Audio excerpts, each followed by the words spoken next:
Hello, welcome to, I think this is week 7 of the Dominion Online Championships 2019. Last we left off, we were at the semi-final point where Freaky was to play Mercury 444 Fahrenheit, and RTT was to play Ozpond, who has definitely punched above his seeding weight this tournament. So first we had Freaky and Mercury playing.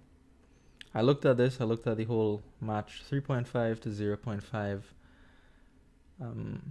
was the final score there. The first game was kind of a wash. Freaky opened with Sentry on turn 1 or 2 or something, and Mercury was not able to do that. And then he drew well turns 3 to 4 with his Sentry trashing away very quickly. That turned out to come down to having lots of grand markets and outpost turns. So that was fine.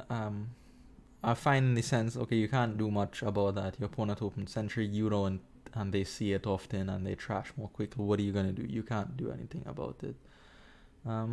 Both players played well for the most part. Mercury did something strange in a couple games. The last game, game 4, there was distant lands on the board, and he or she seemed to totally ignore that and decided to pick up harvests instead of distant lands, which I really didn't agree with. Distant lands is one of the alternative victory point cards that say, hey, you have to play with me. It's very good. Very, very good. And also there was one board too, there was Amulet and Steward on the board. But he chose to open with a Fool. Freaky opened with Amulet and Steward on that board. And Mercury opened, I think, with, I don't know, Steward or Amulet and the Fool. I wasn't really sure what the Fool was for. Maybe he could tell you better. I couldn't tell you better though. But those two things aside, both of them played very well. I looked at Freaky's play and I actually sat down and put effort into the choices that he made, and they were quality choices. I mean, at worst, his choices were reasonable or understandable, if not optimal. So he's playing well, and he's putting his head down and making this right decisions as far as he can tell. In the first game, he had a 98% chance to win or something, but he sat down, thought about it, and said, okay, if I play like this, I have 100% chance of winning on my outpost turn. Played it that way, and secured game 1 like that. Very impressed with that that mindset from Freaky there. The second semi-final, we had RTT and Ozpond. I was not able to catch most of this. Apparently it was a 3-hour long game, something RTT said he didn't like. And he was pushed to game 7 here by Ozpond, so kudos to Ozpond. He played very, very well throughout this whole tournament, and he still has another game against Mercury.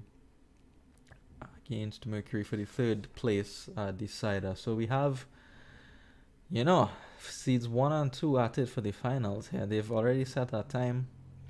Saturday, October 9th, 1900 UTC. Commentary by the former winner of this tournament, Mixinock himself, alongside Akuchi, who looks set to promote to the A division, by the way. Congrats on that.